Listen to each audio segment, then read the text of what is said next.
Hey, what's up guys and welcome back to Anime King 2. And today I'm gonna be giving you part 34 of What If Naruto Got His Memory Sealed Away. Remember to get this one to 200 likes as usual, share this to all of your friends in your social media platform, and also guys, go ahead and check out the brand new episode of What If Naruto Was a Godly Mage, and enjoy that guys. And I also post a new episode of What If Naruto is an OP Seal Master. So go ahead and enjoy it as well guys. And remember, if you're new and this is the first time you hear my voice, and you enjoy the videos on both Anime King and Anime King 2, go ahead and click that red subscribe button and become a part of the Anime King family. And thank you for all of your help and support. And remember to comment down below and tell me if you're new. I'll be replying and talking back to all of you. So yeah, without further ado, what do you say we begin this new episode? Start at the intro.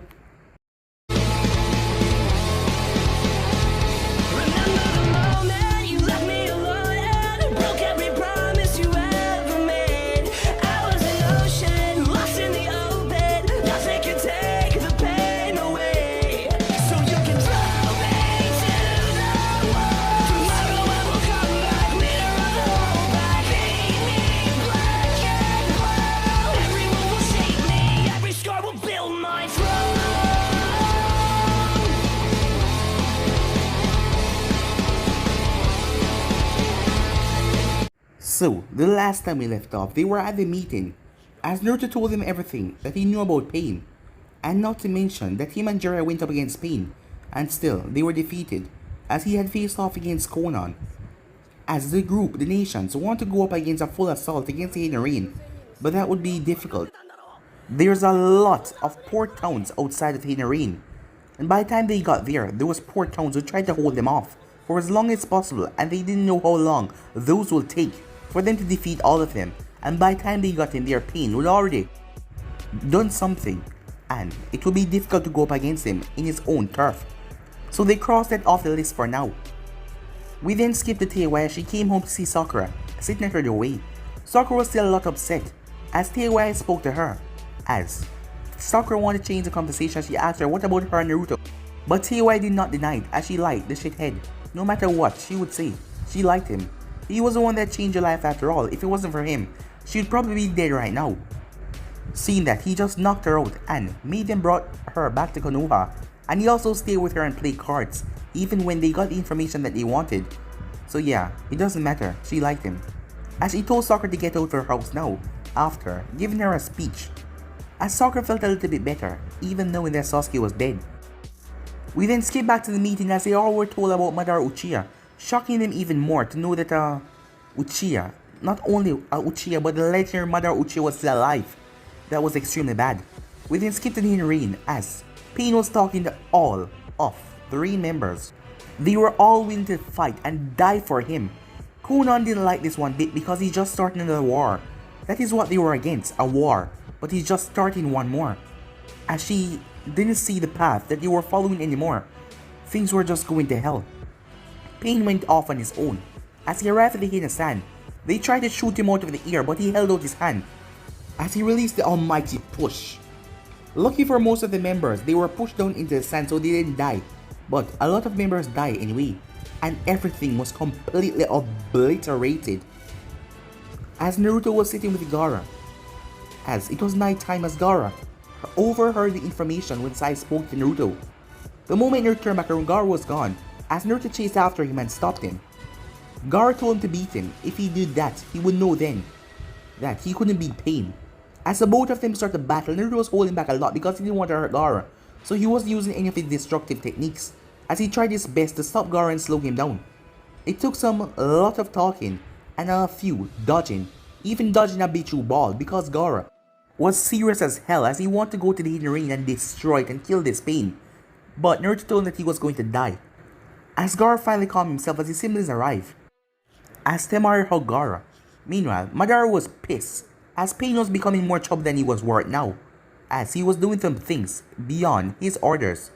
He was trying to take control of everything now, and Pain should know that he was the one that was in control here.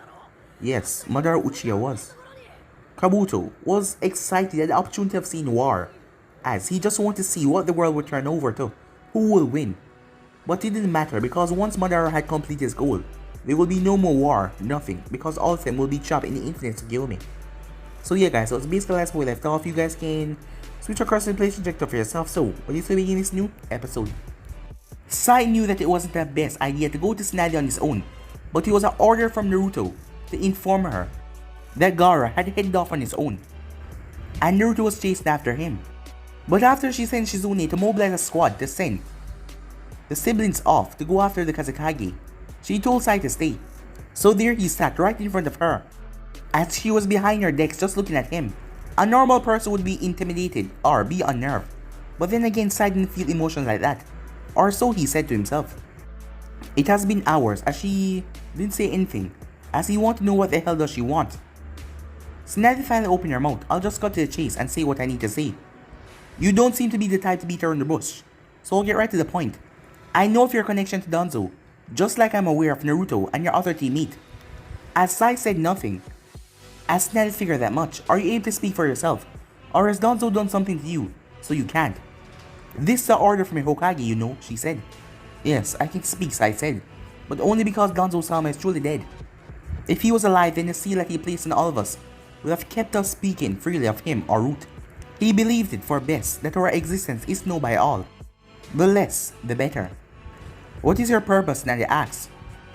To protect Konoha from threats, both foreign and domestic, in the discreet way. We are not your enemy, Hokage-sama, but it's best if our existence was speculation to you. That until Naruto-senpai took the seat. Tsunade raised an eyebrow and then what? She asked. What, Root would be Naruto bodyguards? His own private army? It was hard to believe that he would do such a thing, but Danzo had called Naruto his greatest success in the past. Of course not, Sai said. Like I said, we handle problems that could threaten Konoha. Problems that most of the time you as Hokage are never even privy to. Tsunade took that as him saying that she was not, well, good at her job. Not privy to, huh? As Sai only smiled, seeing no frustration. You got quite the tongue on you, don't you? It was not a matter of disrespect, Sai said. We simply solved the problems before they came big enough to catch your attention. The same was for your predecessor, Sarutobi-sama. If everything was brought to you, there would be more work, and you wouldn't be able to focus on some other matters. So you're like some attack squad, like an army without borders, she said. Not particularly. A lot of us stay around Konoha. Some of us are part of your normal forces like Maki-san. Some of us just aren't. If you need for a way to rationalize it, then think of us as the Kazekage's automatic defense. We would act in the village's best interest whether you're aware of our actions or not. But not a threat, he said, as he noticed her near their eyes. How can I trust you, she asked. Do you trust Naruto-senpai? Because we will always answer to him if the need for his input arise. We will actually obey you as well, but we are not yours to command as if we're your conventional forces. We're not meant to go on your normal missions. We're not normal shinobis. How many of you are there? Asked Tsunade. Enough, said Sai as Tsunade tapped her fingers on decks. Our numbers are decent, but there isn't nearly enough of us to try and take control of the village if you're still paranoid. Knowing that Danzo had put all this together right under her nose as she didn't know one bit about it, because she thought that he disbanded that group, but he was still here and they were even going to run it without Danzo. But she would need them for the upcoming war. Are you prepared to put forces towards assisting in the war effort, she asked. We are the worst, I said. As a matter of fact, Danzo-sama has kept eyes on many minor villages around the border for years now. Spies have sent some very concerning news. Every minor village in the entire country is preparing for war, and it's not against the hidden rain. But what about our alliance? It doesn't exist anymore, I said. This is your chance. They don't want to sit under Konoha's thumb anymore and get the scraps of our business. Taki and the grass were the first to line up and fall in line after the attack of the hidden sand, and many others fall in line with them. Are you serious? Said Tsunade as he massaged her temple in stress. Damn kid, if you're right about this then you're seriously useful, she said. Yes, she might need them after all. They seem to work as a standard group, and it has been going on for over 20 years, so why end it now when they're currently facing war? Fine, said Tsunade, just keep up the good work I guess. And if you do anything that would endanger the Sai got up, we would never, Hokage-sama, he said. Maybe one day, we will prove how useful we are to Konoha, but until then, we will just keep working. It was a promise we all made in the first place. We will do what we can do in the shadows to keep the village safe. As he gave her a small bow before leaving, as Natty leaned back in her chair and sighed. Things were really beginning to stir up. Time skip. As the group finally arrived, as Naruto saw the devastation, what Pain was truly capable of, not a single thing was untouched. Many shinobis were killed. Luckily, many civilians were able to reach safe in the walls before the attack went off. As Naruto looked around at all the destruction, it was a lot to take in. Right now, Naruto was looking over towards Sakura as she was sitting on a crate outside the medical tent. She looked rather tired, been through a lot. He hadn't really spoken to her since he told her that he killed Sasuke. As he walked over, "Hey Sakura," he said. As her hair was put up in a ponytail and she had a white garb over her clothes. As she took a sip from her water bottle and turned her head, "Naruto," she said, "how's it going?" Seeing that she doesn't seem very pissed off at him anymore. Well, she was in the first place, she was just sad. Naruto, sit down. Honestly, I feel like every time something good happened, there's always something bad to balance it out. Just as recent examples, he beat Deidara. He lost his eye. Sasuke killed Orochimaru, but then he had to hunt down Sasuke because he needed to bring the sword back to Kirin. And then Danzo went missing in the desert. He learned Sage Mode, and the group was ready to take out the Akatsuki, the Alliance, everything. But no, the hidden stand was total. Sakura nodded before she spoke. I'm sorry, she said. As Naruto turned towards her in confusion, on the mission to get the sword back for Kirin. I was too focused on Sasuke, she said. And I got myself and Teiwaya hurt and almost killed. I think if I was able to support her better, we could have stopped him. Or at least lasted long enough for a clone to get to us or maybe help. Don't apologize for stuff that people are already over, said Naruto. As long as you don't let anything like that happen again, it's okay. Teiwaya is over it, and I got over it too, Naruto said. So are you still upset with me? No, I was never angry to begin with. I was just shocked. I never wanted anything like that to happen, but he was a missing link and you weren't. You said you didn't try to kill him, but things just kept escalating further and further. And I understand that you had to do what you had to do. So, are we okay, Naruto asked. I mean, you and me. Yes, she said. I thought that you were the one that might have had a problem with me. But if you don't, then we're fine, she said. Good, Naruto said as he ran one of his hand through his hair. It would really suck if I was on your bad side, seeing that we're about to go to war. I need a medic Nin on my good side right now. Oh please, said Sakura.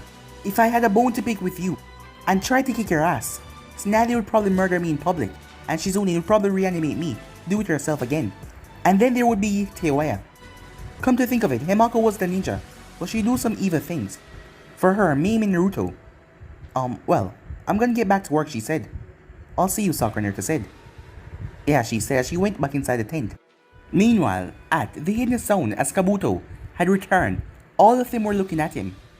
As he looked around at all of them, they were surprised to see him here. Sorry for that, he said. Unannounced, sabbatical of mine. But with Orochimaru-sama gone, you know that I am the one in charge.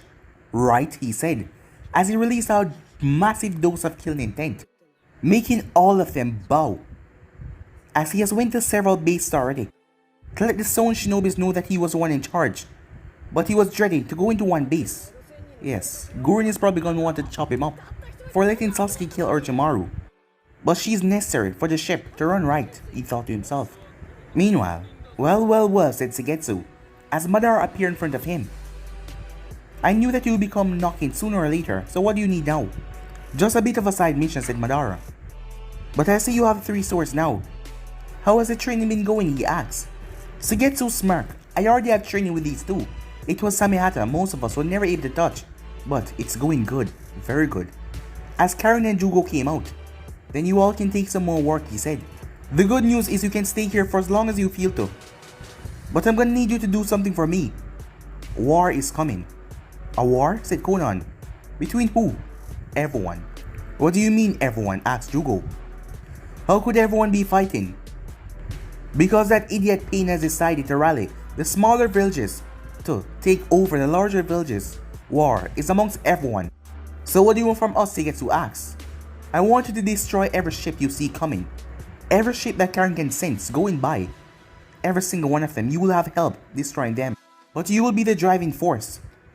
You can consider it more training with your weapons and new techniques. With what Sugetsu now knew of the strength of Samehata, and with his own techniques now improving and getting a lot stronger, he was up to the challenge. If that is all you want, then you got it, he said with a smirk. Time skip, as Naruto, Kiba and Neji, they were heading back to Konoha. As those two were supposed to be his escort, as Naruto was happy to see two friendly faces, as they were expecting an ambush anytime. Naruto, said Kiba, that pain guy that they started in the sand, you really think you can beat that? I mean, I heard how you want to fight him again and all. He beat you once and you want a rematch, right? Yeah, I do, said Naruto. Ero said you couldn't beat him, we already proved that, and now he's crippled. If I don't try, then who's going to? I can beat that guy, I know I can, it won't be like last time. Not even close. He smashed our whole village, Naruto, said Kiba. How are you going to beat that? He didn't get everyone, did he? It wasn't even close to killing everyone in the sand, said Neji, before Naruto could give his own answer. Not even all of the shinobis who were out fight the threat before they were attacked. So there is a chance, Kiba, there is a chance, said Neji, as they kept on moving through the trees. As Naruto realized the abilities of their enemies were getting more powerful and powerful. I know this guy leveled like entire village, but Neji was right. There's a town nearby, said Neji, with his Byakugan activated. We're close to the border right now, said Neji as he pulled out a map. This is a mine in town. And they have sensors, they know that we're coming, half a mile out. They already set up for the war. How did they mobilize so fast? Wait, are we actually going to fight the first battle in this thing, Kiba asks. This prospect of putting the first shot in put a smile on Kiba's face. He might be a question in the academy exam if he did this. Not if we can get away, said Neji, as Kiba groaned. They outnumber us 12 to 3 and the number is still growing. They are not going to outrun us and catch up, said Naruto. All three of them were the fastest out of the Konoha level, and the exception wasn't even close except for Rock Lee. While stopping and fighting was the option, there would be no point in getting into a fight, as the trio kicked up their speed and leave the enemies in their dust. But before they could reach, Neji saw another team. They were able to get a communication team forward to meet us and cut us off. Wait, are we seriously pinned down behind enemy lines here, said Kiba. The damn war isn't even on yet and the thing is so heated already. What is the move that we make here, asked Neji. We can keep going and run into a squad that will be ready for us, or sit here and prepare for said squad, but risk the team behind us catching up and forming with them. So the option was to either sit here and plan an ambush and try to overpower the two of them, or either go forward into an ambush. That's like asking someone if they rather want to be strangled or drowned. Kiba knows an itch. They're coming, he said. Pick one for God's sake. As Naruto and Neji looked at each other before Naruto spoke up, best defense is a best offense. As Neji shrugged as all three of them took off towards the border to meet the squad that was supposed to take them off. Incoming, said Neji. I'm on it, Kiba said. Come on, Akamaru. Passing fan. As both him and Akamaru leapt at the enemies ahead. The enemies all jumped towards another branch, but Kiba and Akamaru spin around as they destroy the trees, forcing the enemies to fall down. 3 of the 17 attacking ninjas fall to the ground, one of them injured near the leg badly in the fall, as the other 2 jump over to their comrades, as the 4 others went towards attacking Naruto and Neji. As Neji saw the headbands, it had a V on it with a horizontal line, heading out from peaks of letters, making it look like a valley. They're from Tanigakure, he said. Good eyes, Hyuga, one of Neji's opponents said, as he and his partner, the rather large, saw, as they leaped forward trying to cut through Neji. The best, Neji said as he jumped over the saw and landed right on the flat side, driving straight down to the ground. A trigger and vacuum palm, he said, as he fired invisible blast that hit both men and blew them away from him. Their saw detached at the middle and became a pair of saw blades, one for each. As they attacked Neji again, leaping forwards. Rotation, Neji said, as the both of them were throwing violently, bouncing off trees at a sickening thud. With Naruto's opponents pelted him with kunais and shurikens, but his body turned into a log. He's hiding, one of them said, as the injured one on the ground that his 2 comrades are watching over. You see that we can win without even the god of the hidden rain. You're actually calling him a god. You people are really stupid, Naruto's voice said, echoing out everywhere. Come out here, you bastard! Why are you hiding like a coward? Aren't you a Konoha ninja from one of the 5 great strongest villages? Why are you hiding from us minor villages? The man asked. But the 2 on the ground got blown away by a terrible force from Kiba and Akamaru that smashed into the group, knocking out the 3rd one in the process. As the other 2 look around. But before they could even go anywhere, Something split right through their skulls. Two kunais enhanced with wind chakra as they dropped down dead in an instant. As the last ninja left, the one that got injured from the fall, as he tried to wrap an explosive dagger on a kunai, but Naruto sliced off his hand. He screamed out in pain, clutching the stump, as Naruto grabbed him by the jacket and lifted him up. Tell your friends if they want to spot or anyone else in the Alliance spot, they should come get it, Naruto said. Moments later, as the pursuit group got up, as they saw the injured man, he was alive as he was holding on to his hand that was severed. He was holding on to his stump. You're alive. They got through you guys that fast. Where did they go? The man's soul looked up. The blonde kid said, if I saw any of you, I must say if you want it, come and get it. As he then opened his flap jacket, please get them off. The ninja's eyes went wide as he saw multiple explosive tags on him. A distance away, boom! The massive explosion went off, ripping through the trees. With Kiba, Naruto, and Neji. That should slow them down even more, said Neji, as the group kept on hopping from tree branch to tree branch. Meanwhile, at the Hidden Stone, Tsuchiga's office, as Oniki was currently going through some papers of all the reports he has been getting recently. His thoughts were cut before he could say anything else, as he saw a vortex came in front of him. A distance away though, as an orange spiral mask came out. He then saw the cloak with black and red clouds. As Madara stepped out of it, the Hidden Stone. Haven't been here in some time. Oniki didn't move to smash the intruder because if he was an assassin, he wouldn't have let himself be seen or use his teleportation jutsu right in front of him. And you are? Oniki asks. Madara Uchiha. But that is not important now, said Madara. Of course it was important the man was Madara, but something felt wrong to Oniki. He had fought Madara in the past, something that still terrified him when he thought of that man's power that he felt that day. He will never forget it, and this man did not carry himself with the same ear that Madara had. But the man was someone to be wary of, if he had no concern about or fear entering his office like this. Very well then, said Oniki. What is it that you want?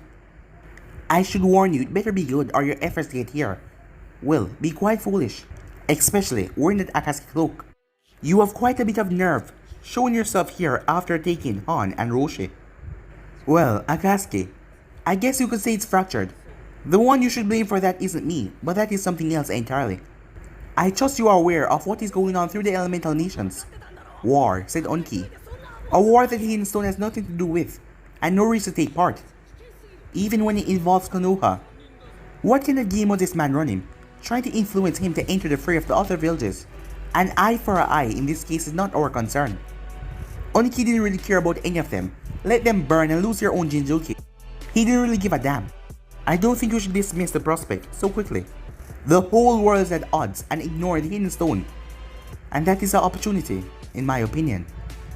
Opportunity what? Oniki asks. An opportunity to take everything, south of Sakinakune and beyond. As he could see Onki's eye widen, as he smiled under his mask, as his plan was taking root. I personally rather see the Hidden Stone stand above the rest. It will certainly make the world more interesting than seeing the meatheads in Kumo or Konoha. Do it again just like always, he said. So think on it, Tsuchikage-sama, he said. All you need to do is just play all of your cards right, and the entire west region will belong to you. As he was sucked away in the eye hole of his mask, leaving behind Oniki, as he thought to himself, everything. Time skip, as a week has passed. Waking up in his own bed didn't feel really calming anymore.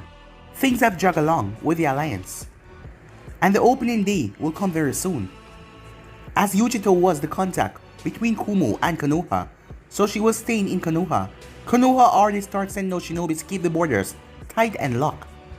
And not then came on his door. Damn, how did she know that he was awake? He hadn't made a single move since he opened his eye. Naruto-sama, breakfast is ready. But there was no need to just lie there and act like he wasn't awake, because Jiraiya would simply eat all of the food and taunt him for being too slow.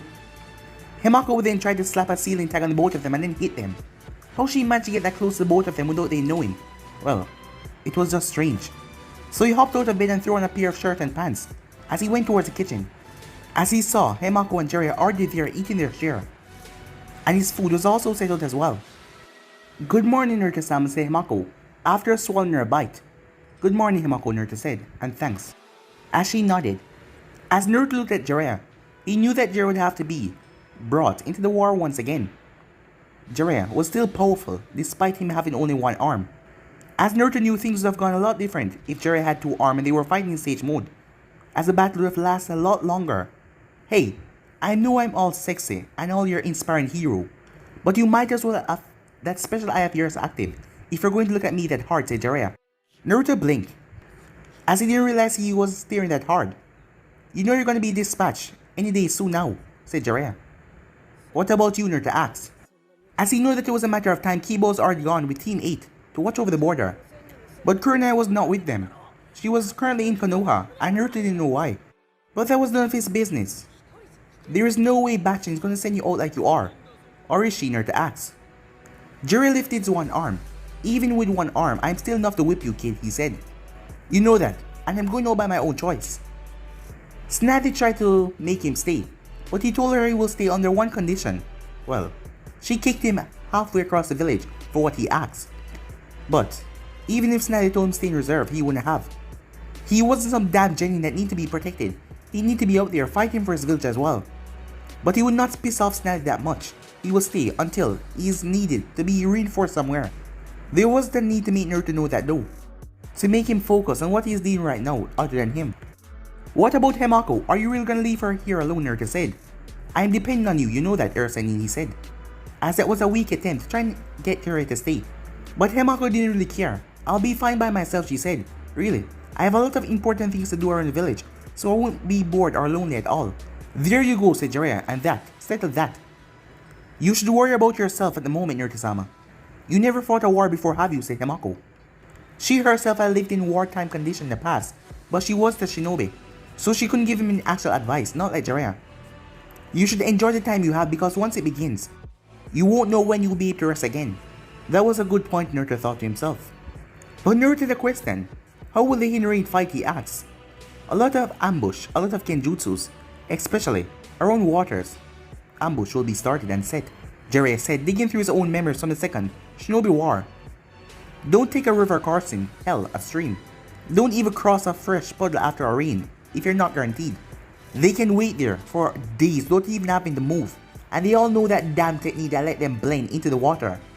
As a matter of fact, if you see a dog bowl filled with water in any village you come across into, I want you to kick that shit over. Just in case, Jiraiya said. It is not just the Hinrain we have to worry about, said Himako. Konoha force will be spread very thin, and we don't even know how much of the minor villages are going to be warned against us. It's even more now, said Jiraiya. There are 5 more villages that my network has dreamt up for war while you are mobilizing in Hinasan. They aren't located anywhere near Konoha or the Fire Country, so that's a silver lining, Jiraiya said. Yeah, this was gonna be tough. Time skip. As Teiwai had been dispatched with Team Guy, all of Team 8 was out. Sakura was still in the Hinasan as she was helping, and Kakashi was dispatched as well. At the western borders of the Fire Country, where the bulk of the fighting was expected to take place, either from the hidden grass or from the hidden rain. Team 10 was in the village because of Shikamaru. Mountain responsibilities to base intelligence. He was to later be dispatched with Ino and Choji to one of the fronts. Once thing had been set and how the war was supposed to go. Meanwhile, as Sai had called Naruto a distance away from the group, as Sai was technically an envoy, so he can go where he wants to. I have orders from the Hokage herself, Sai said, as he gave Naruto a scroll. Naruto was confused. Why didn't she just call me and give it to me herself? As he took it and opened it, before his eyes went wide as he shut the scroll. Are you telling me that she knew about? Sai nodded, cutting Naruto off. I felt like it was prudent to inform her about the reality of our group. She will have an eye on me to make sure our actions are for the benefit of Konoha. But other from that, it's okay. As Naruto sighed, so Tsunade had been knowing about his, well, further contact with Root now. So he was supposed to leave tomorrow, the border of the hidden grass. No team, and I'm supposed to meet up with the shinobi in charge there for my actual mission. As a frown came over his face, no team? I don't usually run solo. You want reinforcements, I asked. There are always 1 or 2 operatives that can be spared if you like. No, I'm fine, Naruto said. Keep them for where they need to be sent out. As Naruto realized something, Sai, are you worried that I'm going to get killed or something, he asked. Not me, it's more for Maki-san or anything else. You know that I don't have any feelings like that, Sai said. As Naruto rolled his eyes at Sai's response. He could only use that excuse for so long. Trying to use Maki as an scapegoat won't work forever. I do see us as friends though, and it would be unlucky if you did die in the war. Wow, unlucky for who exactly, Naruto said. What about Maki, Naruto asked? I haven't seen her in a while. Is she doing okay? As Sai chuckled, as Naruto looked at him. I believe it's not my place to say, Sai said. Ever since stumbling upon Danzo's plan, Maki been acting strange ever since Naruto was brought up. In conversations, she was even skittish about seeing Naruto at his home. She's fine though. You might see her sooner than later, said Sai. Good, Naruto said. I need to prepare to leave for my mission, and tell Yuji-chan that I'll be gone for a while. But when I come back, definitely. It won't take long for me to get back. You can count on that. And if there's ever a time that you need help, remember, we're still there, Naruto-senpai, said Sai. Hopefully, it won't come to that too often, Naruto said. Meanwhile, at the hidden rain, Pain's tower, as no rain was falling, but there was no time to enjoy that. Pain now just used an astral projection of himself to tell the higher level of the hidden range shinobis how the distribution will go for the war efforts. All he needed now was the last 14 Julki. He had the Rinnegan, he had the Gedo statue. He will capture them, and everything will be in his grasp soon enough. As Pain walked outside on the ledge, as it was sunny for once. Soon, yes, very soon, everything shall be his. This world would understand that they don't go up against a god and win. Time skip. 2 days later. This was the nicest base camp Naruto ever saw. A little, bustling town thrown up with wood homes. As if they didn't have their Konoha headbands on and their flap jackets, he could think that this was a small village or something. Well, extremely small. As he wondered where all the buildings came from, he then spotted a familiar face. Teiwaya-chan, he said. As Teiwaya wondered who just called her name like that with that suffix, but she knew that voice. Uzumaki? As a smile came on her face. I thought they were going to keep you on lockdown until the shit hit the fan, she said. You're stationed here too? For now, until my mission is done, he said. When I'm done with whatever I'm done here, I have to stay here until I get assigned to something else. As he leaned over the decks. Well, being boring as hell, she said. I'm taking upon myself to show you around the command base. She hopped over the decks and smoothed her purple skirt out. She wore her full body mesh suit, hat, and skirt like last time. As she had on her flap jacket instead of her tank top. Let's roll then. As Teiwaya started to lead him around. As Naruto could see that many of shinobis were tense as hell. So how is things around here? Anything gone wrong yet, he asked. It's one of those goddamn glass full, half empty things, she said. There's a river not too further west from here. That's basically no man's land. Nothing exciting ever happens. But if you step 1 foot in the other side, you're screwed. That is where the forest that we're in ends, and where the weird forest over there begins, she said. And they have sensors, awesome sensors. Every time we try to get a force pass, they get repelled with big losses before they could even get up the other side of the ravine. No matter how much we try to cover them. Anything that gets crossed will be totally ineffective and get wiped out altogether. We just stopped trying our holding the line right now. Stalemate, she said. Everyone's kind of antsy and pissed. There was a good reason for them being pissed. The inner grass wasn't trying to fight them. They were just covering the border really well so they couldn't get past. As Teiwaya led him to the command center. Here's the place that you want, she said. As both him and Teiwaya passed the guards and entered. Tenzo, said Naruto. I told you to call me Yamato from now on, Naruto, said Tenzo. So you finally made it out here, I see. Welcome to the deadlock of hell. So you called for me to come out here, Naruto asked. As Yamato nodded. So that means that you need me. So what's up, Naruto asked. As he showed the both of them a map on the table. The river and the ravine, he said. We cannot cross that thing. No one can. We tried in multiple places and we just can't. I can't even construct a bridge across.